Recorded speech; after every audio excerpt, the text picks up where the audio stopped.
Hey, check out the melody for Mad World really quick, and when you're listening, I want you to keep an ear out for how you might harmonize this.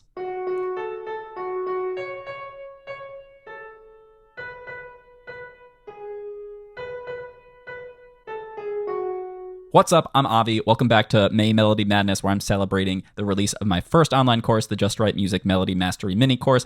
But for now, let's get back to Mad World, Tears for Fears, and how we can learn to find some chords for our melodies. So say you're Tears for Fears and you have this in your head, right? You have this melody banging around your head and you're like, I want to put some chords to this, maybe put up a vocal harmony or something, or a harmony on another instrument. How would I go about doing that? How do you find the chords that are hiding in your melody? So first of all, we're talking about something that's very specific. There's a word for this. It's called the implied harmony. This is exactly how it sounds. The implied harmony is the harmony that the melody itself is implying through the notes that it's using. And that brings us to the first thing that you need to understand is how to notice where the chord tones are. So first off, what's a chord tone? It's just a note that falls in a chord. Cool. Second off, I guess the second thing, one of those. How do you build a chord and how do you even know if one is happening? Well, it's really not that big a deal, but it is kind of a whole thing. So to make it super easy, you can build a chord or figure out if a chord is happening. If you see a note being used like this over here, see this F sharp,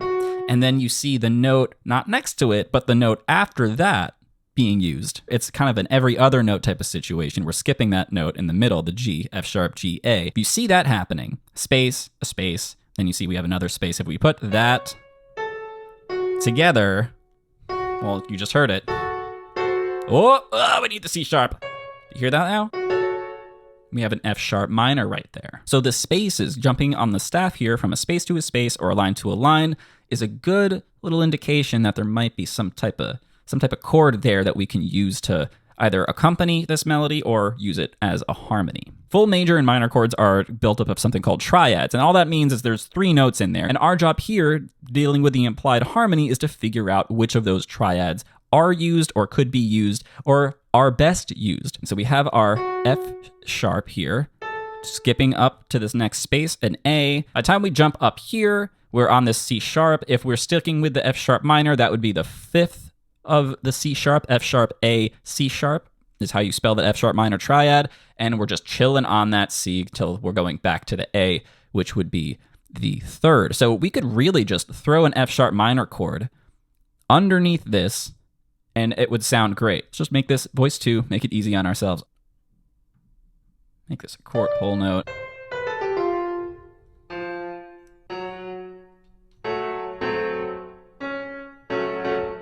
There we go. Let's even make this, let's make this happen with it. Make that a rest, and you'll really be able to hear it.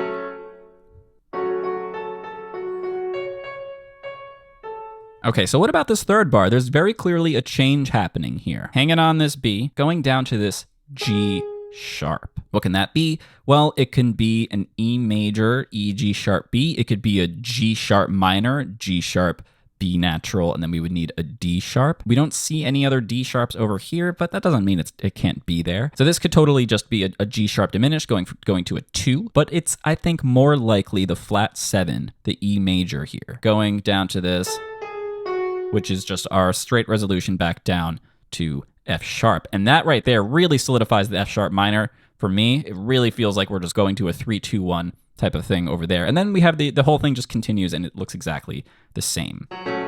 We're going to put that over here, make that a whole note, and make this the E major that we believe it to be. Add a G. There we go. Let's do that there. And then I think let's make this half note.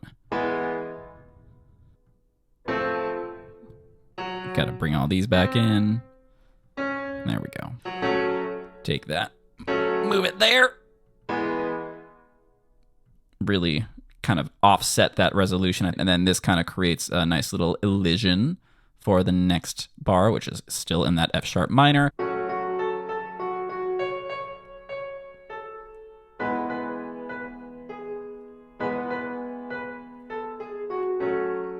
So that's it. That's really all you need to do. The name of the game here is trying to pick out what triads are being used. And if you can even just identify a 3rd and a 5th or a 1st and a 3rd, that's enough. Go with that. Educated trial and error is going to yield you better results than straight trial and error ever could. That's all I have for you today. Thank you so much for joining me. If you want to dive a little bit deeper into some more melodic tools, check out my free guide, 7 Ways to Write a More Effective Melody. There's a video version of it now. That's super cool. So I'll see you there. However, if you want to go even further than that and you're just like, dude, give me all the tools, give me all the things that the masters are using, both past and present. And for that, you can go and check out my new online course, the Just Write Music Melody Mastery Mini Course. Again, just head to justwritemusic.com. You'll get all the info you need right over there. If you want to stick around and hang out with me here a little bit more on YouTube, you can check out the video that's popping up on your screen right now. That is going to tell you how to write a memorable melody. Thanks so much for watching, for hanging out with me today. I'm Avi, and don't forget to be awesome.